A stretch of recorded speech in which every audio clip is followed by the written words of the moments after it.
Nearly 24 families on the Fort Berthold Reservation are without homes this morning after fire ripped through their apartment complex in Newtown, North Dakota. People awoke to the sound of fire alarms yesterday morning around 6, and when they rushed out of the building, they saw 3 apartments from the 1st to 3rd floors burning. 2 buildings in the complex ended up in flames, and it took firefighters from Newtown, Stanley, Parshall, Mandaree, and Plaza to contain the fire. People are being housed at the Four Bears Casino and Lodge. Luckily, no one was hurt, but the buildings are destroyed. Investigators are still looking for the cause. One person is dead following a fire in a Duluth apartment complex, and it's the same building where someone lost their life last August.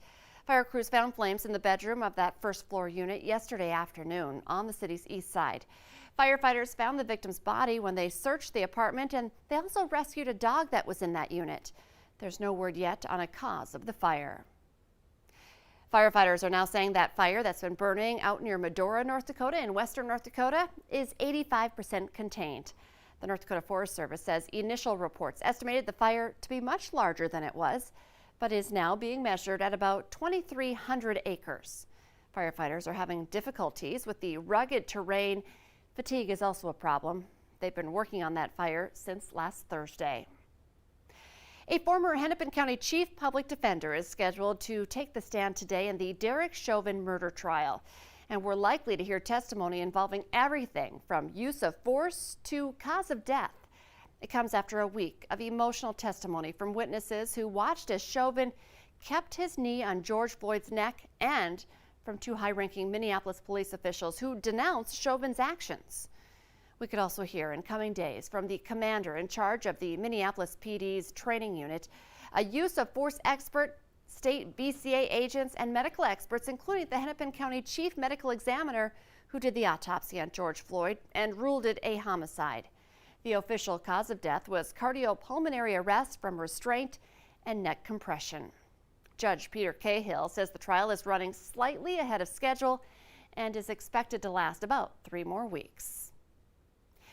Let's get a check now of our First Alert Storm Team forecast. 10 minutes before 7 on this Monday morning, and starting in the 50s for at least us here in the Fargo-Moorhead area. Good morning, Lisa.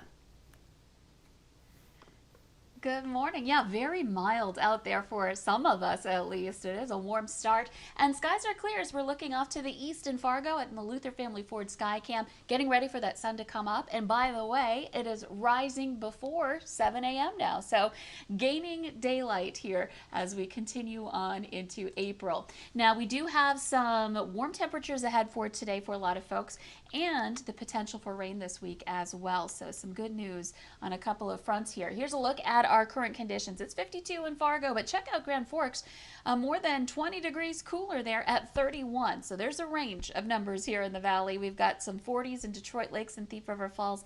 Wind out of the southeast, 5 to 15 miles per hour here this morning in most areas. It will pick up. We've got a cold front moving through, and as that front sweeps through this afternoon and evening, the winds will turn northerly, and that wind will increase. So concerns, as you know, we have dry conditions, and that's when we'll be warmest for near critical fire threat yet again this afternoon. So keep that in mind. Here's a look at the current conditions. You can see there's some rain out to the west in places like northeastern Montana. A lot of that not reaching the ground because of the dry conditions, but that's along the front that's going to move through. You can see there are some clouds moving in as well.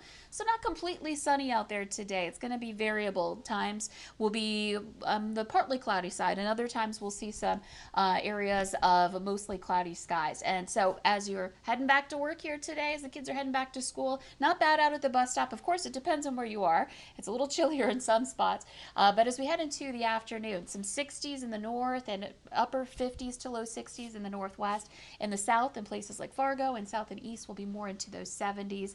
There is a chance as the front moves through that it could trigger a thunder shower or 2 in our southeastern counties. In that deep green area here on our map on the right, that's where we're under a marginal risk or level 1 out of 5 risk. So lowest level risk for a severe storm. We could see the window of opportunity is pretty low. It's going to be more likely east of us. We'll see it develop over that area and then kick off to the east pretty quickly, but we got to watch out for a little hail or wind in that area. And as we head through the week this week, Tuesday looks pretty quiet, but we have several chances for some rain starting on Wednesday, especially in the Southern Valley. Thursday, south and east will be the focus, and even into Friday we could see some of that rain lingering. Light rain, but it's just nice to talk about it. We need the rain really badly, and we're looking at some places getting more than a ½ inch, maybe even up to an inch in the south and east in the valley. So stay tuned for more on that as we advance through the week. Okay, lots to talk about, lots to track this week as well. Thank you, Lisa. We have a heads up this morning for a couple of road projects in the area that could impact your commute. Starting at 7 this morning, southbound traffic on North University Drive will be reduced to one lane between 8th and 10th Avenues. The city is shutting down that lane for sewer repairs. The road is expected to reopen by the end of the day on Friday. Also today, the North Dakota Department of Transportation is starting a painting project on I-29 near the Walcott Interchange Bridge. It's part of the program to prevent corrosion and improve bridge integrity. Drivers can expect outside lanes to be closed to both northbound and southbound I-29 traffic. Also, remember, speeds will be down to 40 miles per hour. And then next week, traffic control will switch to the inside lanes in both directions. Drivers can expect this traffic pattern for about 2 to 4 weeks. And after that work at the Walcott Interchange, crews will move on to exit 54 at Davenport, then exit 56 at Horace, and exit 78 at Argusville. The full painting project will be complete by the end of June. And don't forget about this week's outdoor warning system check in Fargo. You might hear sirens today through Friday as crews run their annual maintenance tests. The sirens will also be sounded for the regularly scheduled time of 1 p.m. on the first Wednesday of the month. That also starts this week. North Dakota Congressman Kelly Armstrong is taking a turn visiting the U.S.-Mexico border as the number of undocumented migrants in that area surges. He says he'll meet with Border Patrol agents to find out what they need to stop illegal crossings. A group of senators, including North Dakota's John Hoeven, made the trip last week, and Armstrong will be there this week. Bipartisan legislation introduced in the House would create a $1 billion fund to assist with response for the border crisis, but would also require the Department of Homeland Security to draw out a plan for dealing with migrant surges now and into the future. What started out as a fun idea between two friends and a good deal on a van is now keeping Fargo streets a little safer.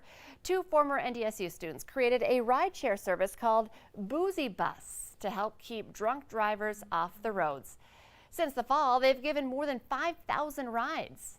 Boozy Bus is hoping to partner with local universities and downtown businesses to make sure anyone who needs a safe ride home finds one. My hope is to reach every university across the country. It's a big problem in every state of drinking and driving, especially with college students. They think that they're fine and they can just drive home, but really you're not.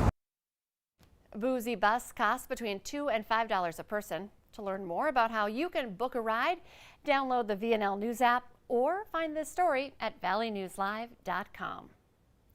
Your days working from home may be numbered. With the widespread availability of COVID-19 vaccines, some companies are ramping up plans for employees to return to work in person. Staffing firm LaSalle Network surveyed more than 350 CEOs and human resources and finance leaders, with 70% saying that they plan to have employees back in the office by this fall. A survey by the Pew Research Center finds that more than half of employees, vaccinated or not, prefer to continue to work from home, even after the pandemic subsides. It's not too late to pick up your dresses and tuxes for prom, but there will be some changes for most partiers because of the coronavirus pandemic. The Valley Today's Brian Sherrod joins us live in studio with the latest. Good morning, Brian. And good morning, Lisa. The good news is that they're even able to have prom this year. And the first prom will be at the Davies High School in the Fargo School District this Saturday. West Fargo and Moorhead also plan to have prom over the next couple of weeks, with each district having their own set of rules.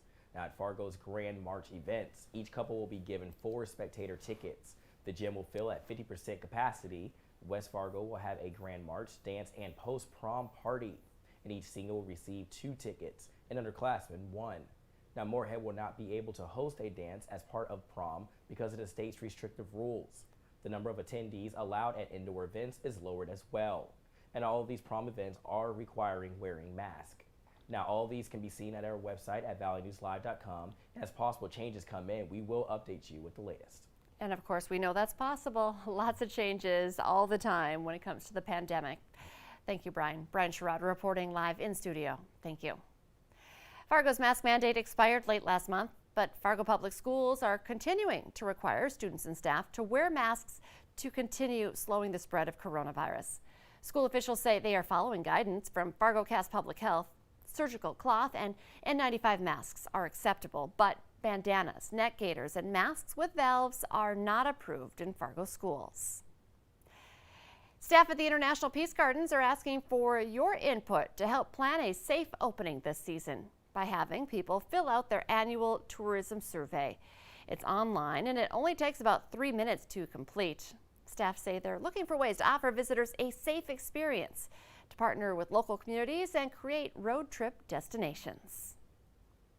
Staff at a Kentucky hospital celebrated the Easter holiday in a sweet way this year. Check this out, not with traditional candy and chocolate, but by dressing up these little ones as stars of their Easter baskets. The team at Baptist Health Louisville surrounded the babies with Easter-themed props and some even wore bunny ears. Look at that little baby bunny. Of course, the little ones weren't fazed at all. Most napped throughout the photo shoots. Cute. Let's get our answer now to our question of the morning on Facebook. Here's today's question. 17% of people say they will do this while on vacation. What is it?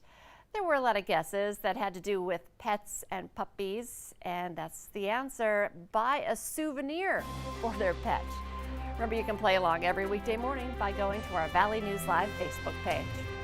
The Today Show and CBS This Morning are just about to start, but the Valley Today rolls on the Fargo CW.